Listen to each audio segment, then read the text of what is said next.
같이 읽겠습니다. 오라 우리가 여호와께 노래하며 우리의 구원의 반석을 향하여 즐거이 외치자. 우리가 감사함으로 그 앞에 나아가며 시를 지어 즐거이 그를 노래하자.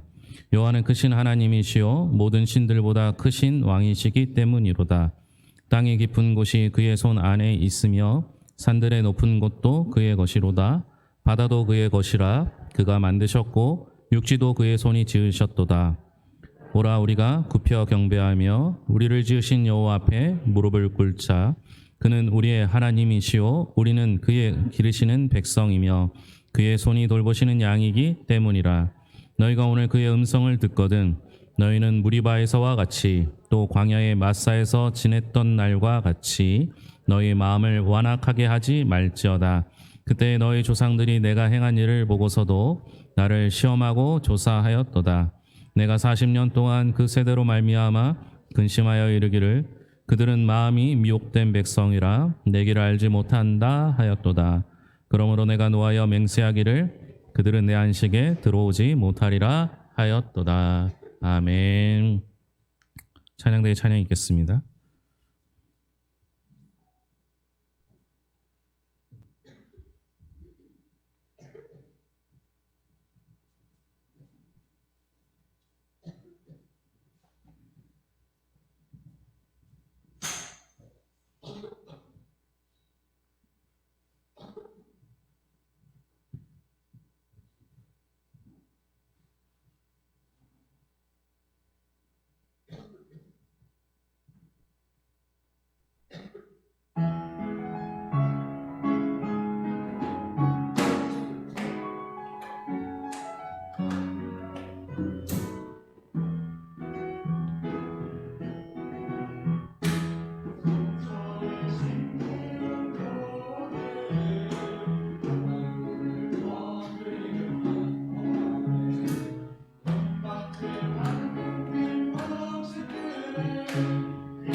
1973년 11월 4일 날 창립된 것으로 기록되어 있고요.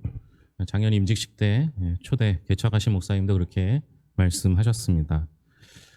올해로 이제 51주년을 맞이하게 되는데요. 저도 여기 온 지 이제 16년 됐습니다. 우리 교회는 저보다 빨리 온 분이 아무도 없어요. 다 제가 먼저 오고 그 다음에 오신 분들입니다. 그러니 우리 교회 전통은 제가 갖고 있어요. 제가 시작했으니까요. 문제는 우리 교회가 제가 왔을 때 교인이 한 명도 없었다라는 것이었고요. 물론 이제 한 분 계셨는데 돌아가셨고요. 왜 하나님께서 다 죽어가는 교회를 살리셨을까라는 생각을 늘 하게 됩니다. 이유는 딱 하나겠죠. 하나님께서 우리 교회에게 필요한 일이 아직 남아있기 때문인 겁니다. 그러니 여러분, 하나님께서 우리에게 주신 사명을 잘 감당할 수 있기를 바랍니다. 우리 교회는 교회 창립 기념주일과 추수감사주일을 항상 같이 합니다. 교단적으로는 셋째 주를 절기로 지키지만 우리 교회는 창립과 추수감사를 한꺼번에 같이 감사와 축하의 자리로 맞이하게 됩니다. 제가 어제부터 오늘까지 늘 교회에 있으니까요. 오셔서 수고하고 애쓰는 모습들, 무엇 하나 강제로 부탁한 적은 없지만 하나씩 자신의 위치에서 자신의 것을, 자신의 재능을 하나님께 드리는 모습을 보면서 얼마나 아름답고 감사한지 모르겠습니다. 주방에서부터 청소로 또 꽃을 장식하는 모든 일들 가운데서 하나님께서 얼마나 여러분들을 귀하게 사용하신지를 보았습니다. 우리가 감사와 함께 해야 할 일이 있다면 그건 아마 찬양하는 일이라고 생각합니다. 오늘 성가대의 찬양이 참 아름답고 또 귀하게 쓰는 보조들로 통해서 하나님께서 하나로 이루어 가시는 것을 보게 되었습니다. 이렇게 찬양은 늘 해야 하는 겁니다. 오늘 말씀에 보면 찬양의 4가지 명령이 나오는데요. 1절과 2절 같이 읽겠습니다. 오라 우리가 여호와께 노래하며 우리 구원의 반석을 향하여 즐거이 외치자. 우리가 감사함으로 그 앞에 나아가며 시를 지어 즐거이 그를 노래하자. 1절과 2절에서 4가지 명령이 나오는데요. 첫째, 와서 노래하자. 둘째, 즐거이 외치자. 세 번째, 그분 앞에 나아가자. 네 번째, 또 즐거이 노래하자. 이렇게 돼 있습니다.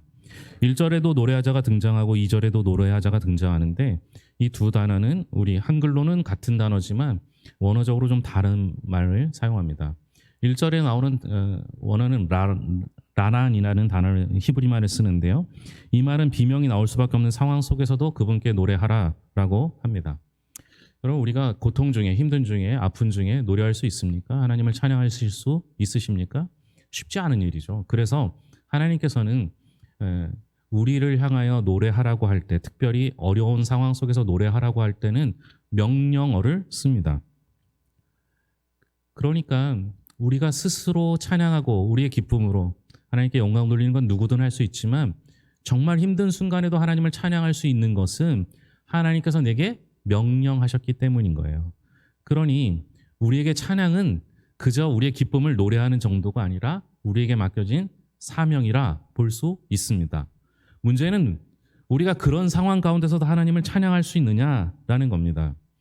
추수감사주일을 영어로 생스기빙데이라고 하는데요. 여기서 생스는 생각하다라는 단어를 쓰는데요. 이건 히브리어 원어로 하면 로기조마이라는 단어를 씁니다. 이 로기조마이라는 단어에서 영어 로직이 나왔어요. 논리적인 거죠. 여러분, 우리는 생각을요 논리적으로 해야 한다라는 겁니다. 그런데 여러분, 사탄이요 우리를 논리로 공격할까요? 정서로 공격할까요? 정서로 공격합니다. 거기에 많은 크리스찬들이 넘어지고 속습니다. 사탄은 논리적으로 차근차근 생각할 겨를 없도록 두렵게 만들어서 우리를 불안하게 만드는 것이죠. 그렇게 사탄은 우리를 논리로 공격하는 게 아니라 정서에다 대고 공격을 합니다. 두렵게 만들고 아무것도 생각하지 못하게 합니다. 오늘 말씀을 읽는 가운데서 이스라엘 백성들이 출애굽해서 가나안 땅에 들어가는 그 중간 단계인 광야의 여정을 이야기합니다. 여러분, 하나님께서 출애굽시키셔서 들어가게 하신 곳이 가나안 땅이에요. 그러니까 출발지도 있고 목적지도 있습니다. 그러면 출발과 목적지가 있다면 그 중간에 있는 광야는 거쳐가는 곳이죠. 거기는 영원히 머무를 곳이 아니라는 겁니다. 살 집이 아니에요. 그럼 뭐예요? 여기는 내가 살 집이 아니니까 조금 불편해도 힘들어도 목적지를 향해 가는 길이구나, 여정이구나, 이렇게 생각하는 것이 제일 좋다라는 겁니다. 그런데 어때요? 우리는 내 눈앞에 있는 상황, 지금 내가 마음에 들지 않고 지금 내가 불편하면 거기서 불평과 원망을 하게 됩니다. 성경에서 말한 대로 무리바와 마사에서 불평한 것과 같다라는 것이죠. 생각을 하면 우리의 목적지는 가나안, 그곳에 갈 때까지는 불편할 수가 없어요. 불편할 수밖에 없어요. 그때까지는 잘 참고 견뎌야 한다라는 것이죠. 그럼 우리의 목적지는 어디입니까? 우리의 목적지는 천국입니다. 하나님 나라가 되겠죠. 하나님 품이 될 것입니다. 그러면 그때까지 우리가 살아가는 이 기간은 뭐예요? 거쳐가는 여정이라는 거예요. 그러니까 우리가 살아가는 동안에 이 거쳐가는 여정 속에서 짧게는 몇 년, 길게는 몇십 년, 몇백 년이 될 수 있겠지만 그러나 그건 다 거쳐가는 광야의 여정 속이니 불평과 원망은 접어두고 하나님을 찬양하라 이렇게 말씀하고 있는 겁니다. 두 번째는 1절에 나오는데 구원의 반석을 향하여 즐거이 외치자라고 말합니다. 여기서 구원의 반석은 하나님의 구약적 별명이고요. 즐거이 외치라라는 말은 왕께 나아가는 백성들의 민첩한 태도를 말하고 있는 겁니다. 우리 인간이 가지고 있는 지고한 지혜가 무엇이겠습니까? 예를 들어 설명하면 탕자의 이야기에서 나옵니다. 둘째 아들이 아버지가 시퍼렇게 살아있는데도 유산을 달라고 해서 그 유산을 받아서 마음껏 살기 위해서 이방 나라로 가게 됩니다. 거기서 다 탕진해 버리죠. 너무 배가 고프니까 이스라엘 백성들이 정말 싫어하는 돼지 치는 일을 하게 됩니다. 그리고 거기서도 배고프니 돼지에게 주는 먹이 쥐엄 열매로 배를 채우게 됩니다. 그러다 문득 정신이 들죠. 아, 내가 여기서는 안 되겠구나. 아버지 품으로 돌아가야겠구나 라고 생각하고 일어서서 아버지 품으로 돌아가게 됩니다. 갈 때는 멀쩡하게 갔을 거예요. 그런데 돌아올 때는 어떻습니까? 피골이 상접한 상태로 돌아옵니다. 아들이 아버지를 알아보는 것이 더 나을까요? 더 쉬울까요? 아니면 아버지가 아들을 알아보는 게 더 쉬울까요? 여러분, 나갈 때와 들어올 때 다른 사람을 보면 그걸 잘 한눈에 알아보기 힘들 텐데도 불구하고 아버지가 먼저 아들을 발견하고 아버지가 아들에게로 달려갑니다. 이유는 뭐예요? 기다린 거죠.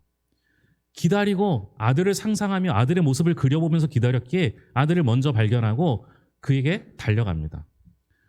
사랑 때문에 달려간 것일 수도 있고 율법적인 문제도 있습니다. 왜냐하면요, 이스라엘은 페륜아인 경우, 페륜 아들인 경우 그 아들을 그 동네의 장로가 먼저 발견하게 되면 돌로 쳐 죽여도 무방하게 되어 있습니다. 그게 무슨 얘기예요? 이 아버지가 아들을 발견하자마자 뛰어가는 것은 유대인들은 잘 안 뛴대요. 뛰어갔던 이유는 그를 품에 안고 얘는 내 아들이야. 아무도 건들지 마. 라고 말하는 것입니다. 우리 주님이 나를 안아주시면 내가 주님의 품에 안기면 주님이 뭐라고 말씀하시는 거예요? 얘는 내 아들이야. 아무도 건들지 마. 주님께서 원수의 목전에서 상을 베푸신다고 하잖아요. 원수의 목전에서 상을 베푼다는 것은 상을 그 금상, 은상 이걸 주는 게 아니라 그 이스라엘 텐트 문화니까요. 그것을 걷어내고 밖에서 볼 수 있도록 하고 음식 있는 상을 차려준 거예요. 얘는 내 가족이야. 건들지 마. 우리가 가지고 있을 수 있는 가장 지고한 지혜는 어려운 순간마다, 지칠 때마다, 힘들 때마다 주님의 품에 안기는 거예요. 이게 우리가 가져야 할 지혜인 겁니다. 우리 하나님은 우리에게 완전하라 말씀하지 않으세요. 온전해지라고 말씀하고 계십니다. 신앙은 우리에게 완전하게 살라는 말이 아닙니다. 신앙은 우리에게 온전히 살라고 말합니다. 그러면 온전함의 기준이 무엇입니까? 덕을 쌓고 치성을 드리고 많은 것을 드리는 것이 아닙니다. 어떤 상황 속에서도 아버지 품으로 뛰어들 줄 아는 태도를 말합니다. 그것이 피조물이 하나님 앞에 가장 갖춰야 할 지고한 지혜입니다. 그게 하나님께 나아가라라는 의미입니다. 3절을 함께 보겠습니다. 3절입니다. 여호와는 크신 하나님이시요 모든 신들보다 크신 왕이시기 때문이로다. 여기도 의미를 담고 있어요. 하나님께서 자기 자랑하려고 나 왕이다, 난 큰 왕이다 이렇게 말씀하신 게 아닙니다. 여기에는 이스라엘의 역사의 뼈아픈 실수가 배경이 됩니다. 우리가 사사시대를 계속 살펴보고 있지 않습니까? 사사기를 통칭하는 가장 중요한 문장이 있는데 그것은 그때 이스라엘의 왕이 없으므로 사람들이 각각 자기 소견에 오른 대로 행하였더라라는 겁니다. 여러분, 이스라엘의 왕이 없습니까? 아니죠. 하나님 우리의 왕이 되십니다. 그러니 그들이 생각하기에 왕이 없었던 것인데요. 그것은 무엇을 의미합니까? 하나님을 왕으로 여긴 적이 없는 거예요. 그런데 그렇게 원했던 그 왕이 사사시대를 지나서 왕정시대에 왕이 세워지게 됩니다. 그리고 수없이 많은 왕들이 나오게 되는데요.